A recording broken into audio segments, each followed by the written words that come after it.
everyone, how's it going YouTube? Hope you're doing well.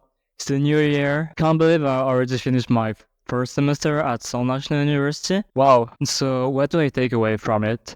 How do I feel? How does it feel to go to a foreign country for such a long time, for the first time? Well, I'm going to share with you 2 anecdotes about my semester in Seoul.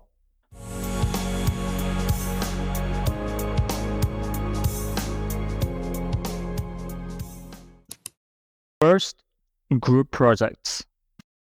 First anecdote, I'm going to start simply. It's the start of the fall semester. We discovered syllabus, the exams, the assignments, and the group presentations that we're going to have. I had one class that was strategic management, and we had a case study. So we had to prepare it and present it to the class with strategic concepts. First challenge, I'm not used to case studies. You're going to say, oh, why? Because it's research paper. And research paper, I'm not used to read them. It's not the same thing as reading a novel. It's not lyrical, if I put it that way. That's something new for me. The second challenge, is that we were 9. One question we are entitled to ask ourselves is, how do we even split the word? And so the solution is that KakaoTalk has 사다리타기, the ladder game, and it allows you to randomly assign people to their role. And you're going to say, is it useful? Is that fair? Is this the right solution? I don't know, but I don't know if division of labor is always the optimal solution. And so here we have done it. So someone was doing the summary and defining the problems, analyzing strategies, those who were doing the questions and answers, and those who were doing the PPT and the script. And I swear, everything went without a hitch. Everything was perfect. I was so surprised. So you have to realize it was only the second week of the semester, and I was still trying to find my way here. You know, you don't know how it works when you're in another country, in a new university. And so just seeing that everything went perfectly, I was so happy. I have to thank my group because they were so kind to me. So I was the only foreigner, but they all talked in English for me because otherwise I would not be able to understand. And so thank you was very nice. I can also say the same thing for my marketing class, and I got along well with them, so it was nice. 아싸, 중간이다. Why? Give up. Yeah, it's the end of the marketing. Yeah. Marketing. Good luck. Good luck. Oh, thank you. Anecdote 2 in class activities. So to stay on the subject of courses, I'd like to talk about some of the lessons I took. You have to realize choosing courses is like buying concert tickets. And I'm not joking. You're literally doing your shopping. So you go on the university website. It's called Sugyeong 신청 course registration. It's on first come, first serve basis. And I remember, and I was behind 3,000 or 5,000 students. I was like, oh, that's not good for me. Like every classes will already be taken. You can also choose classes that you're not majoring in. And I think that's interesting because you can broaden your knowledge. You can also meet some people who are not from your major and have a different kind of thinking. And that's something that is really interesting to have. But I will talk about this more in the next video. The first week, you take a lot of classes. And during that week, you can take and drop the classes. So it helps you to gauge whether or not you like the course. So there was one class, it wasn't a business course, and I realized that if I stayed in that class, I would have failed because the professor was asking questions, and I remember I was not be able to have the kind of thinking in a well-argued way. So I was like, ooh, I'm going to fail. So I was happy that I was able to drop that course and to take other ones because otherwise, it would have been terrible for me. So still in my strategic management course, I've made some friends, and I remember one activity. So we were having a chapter on M&A, mergers and acquisitions. We have to negotiate And so to make it simple, we had an exercise. So there were 4 companies, 2 that were the acquire companies, and 2 who were the target companies. And the game proceeds as follows. So the acquire meets the 2 target teams.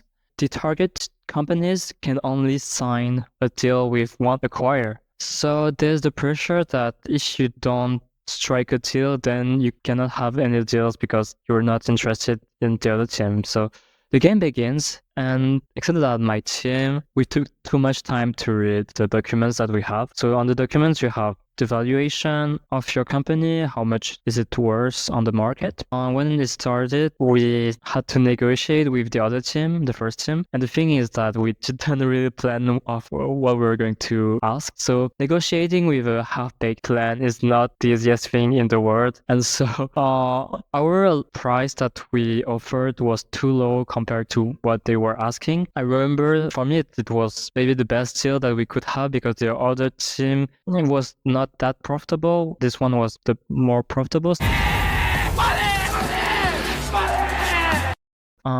There was a pressure that if we didn't strike a deal with them, then we might have a bad deal with the other team, or we might not have a deal at all because if the other team was acquiring that company, then we would kind of lose because we would. And so we negotiated a lot. And we didn't have a common ground. And so at the end of the 10 minutes of the exercise, we had to talk to the other team because it was limited in time. And so I was like, oh, maybe we're going to lose the game and not have a deal. And so after we went to talk to the other team, and I swear in less than 2 minutes, we were able to strike a deal. I guess everything went well, and I really like this activity.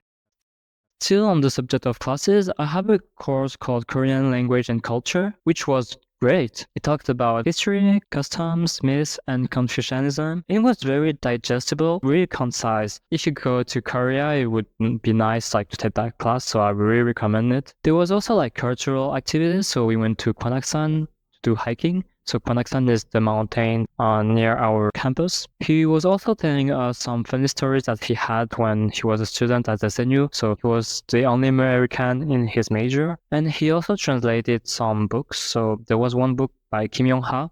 And the author said, oh, yes, I wrote it in an easy way so that you can translate it easily in English. And then our teacher was saying, oh, no, it wasn't that easy. I also had a class on Korean musical culture, and I remember so there was a reading with a Kuga professional singer. Her name is Cha Hye-ji. She's a singer of a group called RC9, and yeah, she's very talented.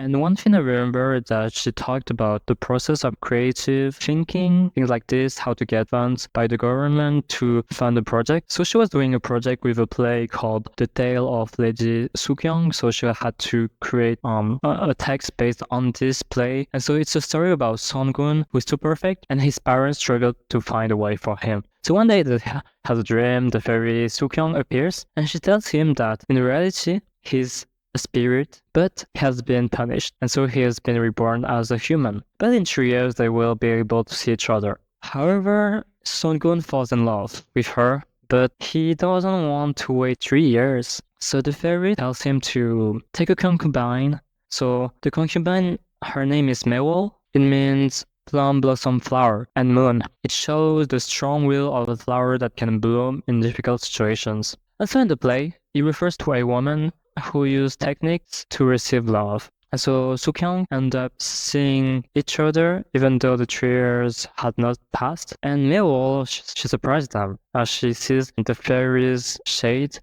And so she goes to their father-in-law to denunciate them, and things got bad for the fairy. So Sorikun, she had to develop the part of Mewol. And so Mewol is a bad character, she's the villain of the story. And it wasn't developed because it showed the bad side of humanity. So it wasn't very emphasized, not to upset the young band's morals. But according to the singer, the unfaithful team was the most interesting. So So I enjoyed my lesson at SNU. I hope you liked the video. And to wrap this video, I'm going to share with you Shijo. It goes like this. 태산이 높다 아들 하늘 아래 무이롭다 오르고 또 오르면 못 오르리 없건만은 사람이 제한이 오르고 무이만 없다 하더라. Soaring high through a mountain, maybe. It is a mere mound beneath heaven. Climb and climb, and no summit cannot be reached. Yet people say at its base, saying that the mountain is too high. So I discovered this poem when I was in my class, and so thank you for the student to have shared this with the explanations. So the height is daunting, but it's achievable. It's a criticism of the people who don't try. What I want to say is always try your best and enjoy life. This poem reminds me of SNU because no matter how hard it is, you have to try. But it's also because it talks about mountains, and because on the campus there's mountains. That's why I chose it. So thank you for watching this video. I hope you liked it. If you liked it, let me know in the comments below. So thank you. Goodbye.